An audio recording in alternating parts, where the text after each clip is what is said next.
ओम शांती.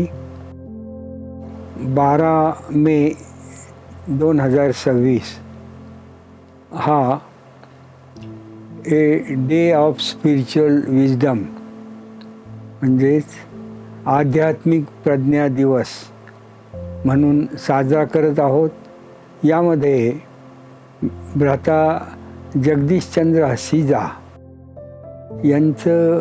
यांची विद्वत्ता, त्यांचं ईश्वरीय ज्ञान, त्यांची योग साधना, त्यांची त्याग, तपस्या आणि सेवा या संदर्भामध्ये, या स्मृतीमध्ये हा दिवस साजरा केला जातो. तसा भ्राता जगदीशचंद्र हसीजा यांचा जन्म मुलतानमध्ये म्हणजे पंजाब प्रांतातील मुलतान जिल्ह्यामध्ये चिनाब नदीच्या किनारे हा मुलतानचा एरिया येतो, हे शहर येतं. आणि हे शहर एक साधू संत आणि विशेष सुफी संतांचं शहर म्हणून ओळखलं जातं. आणि तिथे भ्राता जगदीशचंद्र हसीजा यांचा जन्म 10 सप्टेंबर 1929 मध्ये झाला. आणि लहानपणापासूनच ईश्वराचा शोध हा त्यांना लहान वयापासूनच होता. आणि म्हणून ते लहान वयामध्ये सुद्धा सुफी संत जे आहेत, सुफी संतांची जी मान्यता आहे, ते सुफी संत एका ईश्वराला मानणारे हे संत आहेत, एक ईश्वराशी मानणारे असे संत आहेत. आणि त्या लहान वयामध्ये हे बाल जगदीशचंद्र या सुफी संतांमध्ये जाऊन बसायचे आणि त्यांच्या ज्या आध्यात्मिक चर्चा आहेत त्या त्यांना ऐकण्यामध्ये फार रस असे. आणि शिक्षणामध्ये सुद्धा त्यांची अतिशय रुची होती. त्यांच्या शाळा कॉलेजेसमध्ये सुद्धा ते अतिशय प्रथम श्रेणीमध्ये पास करणारे असे एक अभ्यासू असे विद्यार्थी होते. आणि त्यांनी तदनंतर जवळजवळ BEdचं शिक्षण जे आहे ते अगोदर मुलतान या एरियामध्ये त्यांनी माध्यमिक शिक्षण वगैरे केलं. आणि त्यानंतर सन 1947मध्ये जेव्हा पार्टिशन झालं भारत आणि पाकिस्तान, तर या दरम्यान त्या काळामध्ये ते ज्या वेळेला हायस्कूलमध्ये त्या कॉलेजमध्ये शिक्षण घेत होते त्यावेळेला त्यांनी तिथली परिस्थिती पाहिली. तर तिथले काय होतं की मुस्लिम लीग जे आहे ते मुस्लिम लीग आणि काँग्रेस असे 2 पक्ष त्या ठिकाणी कार्य करत होते. आणि त्या कॉलेजमध्ये मुस्लिम लीगने त्यांचा झेंडा वर फडकवलेला होता. तर त्या काळामध्ये सुद्धा जगदीश भाई जे होते तर त्यांना हे अन्याय असा सहन होत नसे की ते म्हटले की इथे जर सर्व हिंदू लोक आहेत तिथे काँग्रेसचा ध्वज लागला पाहिजे. आणि मग त्यांनी तिथे काँग्रेसचा ध्वज लावला. असे 4 विद्यार्थी होते, त्याच्यामध्ये हे एक होते. आणि त्यामुळं बरंचसं परिवर्तन त्या ठिकाणी मग झालं. म्हणजे अशा प्रकारे अन्यायाशी प्रतिकार करण्याची मनोवृत्ती जी होती ती त्यांच्यामध्ये होती. नंतर पार्टिशननंतर ते दिल्लीजवळ राहण्यासाठी त्यांचं कुटुंब आलं. वडील रेल्वेमध्ये काम करत होते. त्यांचे 2 मोठे भाऊ होते, हे सर्वात लहान होते. तर हे त्या लहान भावात, परंतु लहानपणापासून त्यांच्या जीवनामध्ये एक त्याग तपस्या दिसत असे. म्हणून लहान जगदीशला त्यांचे भाऊ किंवा वडील ऋषी म्हणून संबोधत असत. कारण त्यांच्यामध्ये त्यागाची भावना बालपणापासूनच होती. म्हणून त्यांना ते जगदीशच्या ऐवजी ऋषी म्हणून घरामध्ये हाक मारत होते. आणि मग ते ज्या वेळेला दिल्लीला गेले आणि दिल्लीच्या इस्लामिया या BEd कॉलेजमध्ये ते प्रशिक्षण घेत होते. आणि नंतर मग त्याच BEd कॉलेजमध्ये ते प्राध्यापक म्हणून रुजू झाले जगदीशचंद्रजी. आणि मग त्यांना एक अध्यात्माची नेहमी आवड असे. तर त्यावेळेला दिल्लीमध्ये काय झालं की ही जामा मस्जिदच्या पलीकडे एक थिओसॉफिकल सोसायटी होती. आणि त्या थिओसॉफिकल सोसायटीमध्ये प्रत्येक आठवड्याला एक प्रवचन एक नामीग्रामी वक्त्याचं प्रवचन त्या ठिकाणी थिओसॉफिकल सोसायटीमध्ये वारंवार अशी चालत असत.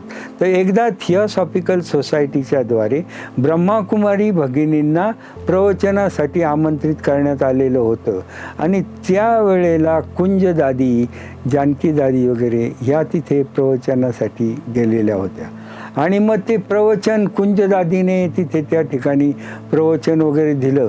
नंतर थिओसॉफिकल सोसायटीचे लोक अनेक प्रश्न विचारत असत त्यांच्या प्रवचनावर. तर हे झाल्यानंतर एका प्रवचनामध्ये जगदीशचंद्रजी ते ऐकायला ते थिओसॉफिकल सोसायटीमध्ये आलेले होते.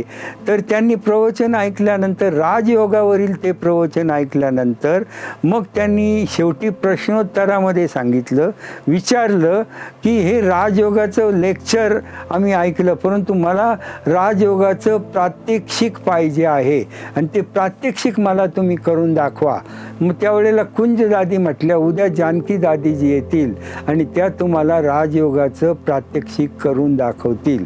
त्यामुळं मग दुसऱ्या दिवशी त्या ठिकाणी दादी जानकी आल्या आणि त्यांनी प्रत्यक्ष राजयोगाचं प्रात्यक्षिक त्या सभेमध्ये करून दाखवलं आणि लोकांना पिन ड्रॉप सायलेन्स, एकदम शांतीची अनुभूती सर्व लोकांना झाली आणि जगदीशचंद्रजी फार प्रभावित झाले त्याच्यामध्ये. आणि मग त्यावेळेला जानकी दादींनी सांगितलं की कमलानगर दिल्लीमध्ये आमचं सेवा केंद्र आहे, आम्ही 7 दिवसाचा पाठ्यक्रम करत असतो, तर त्या ठिकाणी तुम्ही या, म्हणजे तुम्हाला या राजयोगाचंही शिक्षण मिळेल आणि हे आध्यात्मिक ज्ञानही समजून घेता येईल. आणि मी त्यांच्या अनुसार पूर्ण सभेमधून फक्त एकच व्यक्ती, हे जगदीशचंद्रजी जे आहेत ते दुसऱ्या दिवशी कमलानगर सेंटरवर आले. एक दिवस काय झालं की मिरर नावाची पत्रिका होती, वृत्तपत्र होतं, आणि त्या मिरर नावाच्या वृत्तपत्रिकेमध्ये एक लेख आला होता की तो लेख असा होता की ब्रह्माकुमारी जे आहेत त्या ब्रह्माकुमारी ख्रिश्चन धर्माचा प्रसार करतायत. तर मग ते जगदीश भाईंना म्हटले की तुम्ही लेखक आहात, तर एक चांगला लेख त्यांना कळून इथे काय चालतं हे प्रत्यक्षात तुम्ही त्यांना समजून सांगा. आणि मग त्यानंतर साप्ताहिक पाठ्यक्रमाचा 5वा दिवस चाललेला असतानाच जगदीश भाईंनी त्या बहिणींकडून माहिती घेतली, अनेक सुंदर लेख, की ब्रह्माकुमारी ज्या आहेत त्या आदी सनातन देवी देवता धर्म जो प्रायलुप्त झालेला आहे त्याची पुनर्स्थापना करत आहेत आणि आदी सनातन जो भारताचा मूळ धर्म आहे त्याच्या स्थापनेचं कार्य हे करत आहेत. असा सुंदर लेख त्यांनी तयार करून दिला आणि तो त्या मिरर नावाच्या वृत्तपत्रकामध्ये आला आणि लोकांचा बराचसा भ्रम दूर झाला. जे ईश्वरी ज्ञान घेत असतानाच त्यांनी ईश्वरीय सेवेला सुद्धा आरंभ केलेला होता. आणि हे जगदीशचंद्र जे होते, जगदीश भाई जे होते, ते उत्कृष्ट लेखक होते, उत्कृष्ट कवी होते आणि प्रगाढ असे ते विद्वानही होते. त्यांचा संपर्क विश्वविद्यालयाशी 1952 सालामध्ये आला आणि 1952 साल जे आहे ते ईश्वरीय विश्वविद्यालयाचं परीक्षा घेणारं असं साल होतं.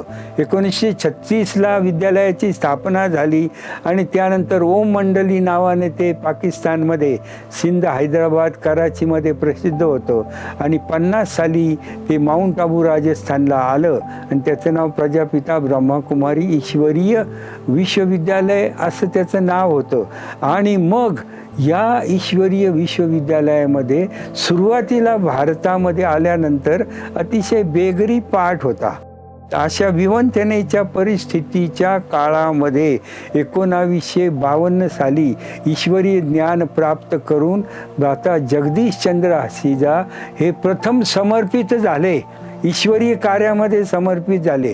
आत्तापर्यंत भगिनी या कार्यामध्ये समर्पित होत होत्या, परंतु पहिला बंधू भारतामध्ये समर्पित होणारा जो आहे तो भ्राता जगदीशचंद्र हसीजा हे होते, जे प्रतिकूल काळामध्ये आपलं जीवन ईश्वरीय कार्यासाठी वाहणं, जे अशी प्रचंड त्याग आणि पारखण्याची शक्ती त्यांच्यामध्ये होती की भले आज याचा प्रतिकूल काळ असेल परंतु भविष्यामध्ये या संस्थेला फार उज्ज्वल काळ आहे कारण याचा निर्माता हा स्वयं परमात्मा आहे.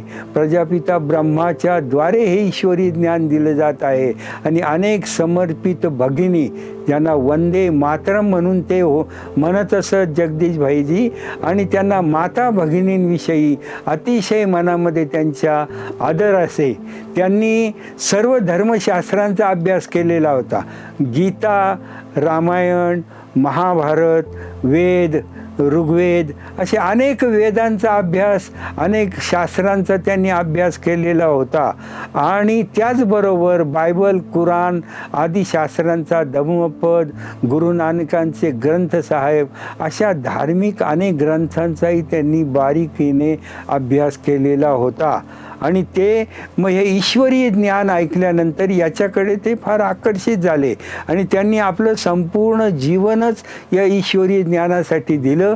आणि या ईश्वरीय ज्ञानाच्या ज्या धारणा आहेत, ब्रह्मचर्य, शुद्ध अन्न, पवित्र म्हणजे सत्संग, ईश्वरीय सेवा, या सर्व चारही स्तंभ जे आहेत त्याची त्यांनी आपल्या जीवनामध्ये पूर्णपणे आचरण केलं.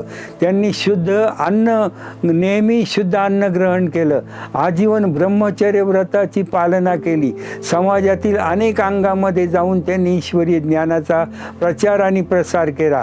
आणि त्यांची जी हस्तलेखनी जी होती ती लेखनी इतकी प्रभावशाली होती की जगदीशचंद्र हसीजा यांनी जवळजवळ 200हून अधिक आध्यात्मिक पुस्तकांचं लेखन त्यांनी केलेलं आहे. आणि त्यांच्या अनेक पुस्तकांचं इंग्लिश वगैरे इंग्लिश, मराठी, तेलुगू, तामिळी, गुजराती अनेक भाषांमध्ये त्यांचं भाषांतरसुद्धा करण्यात आलेलं आहे. तर असे आध्यात्मिक ज्ञानाचे एक प्रखर विद्वान, आणि ते फक्त ज्ञानी नव्हते तर एक त्यागी, तपस्वी आणि ते जिते जागते योगी होते. त्यांचं जीवन, जगदीश भाई यांचं जे जीवन होतं ते एक योगी जीवन होते. तर ते एक महान योगी, महान विद्वान, आचरणशील ज्ञानी आणि विश्वसेवाधारी असे आमचे भ्राता जगदीशचंद्रजी होते. आणि आज त्यांच्या स्मृती दिवशी त्यांचं जरूर स्मरण होतं आणि त्यांनी केलेल्या कार्याला आणि भविष्यात होणाऱ्या त्याच्या उपयोगाला लाख लाख धन्यवाद. ओम शांती.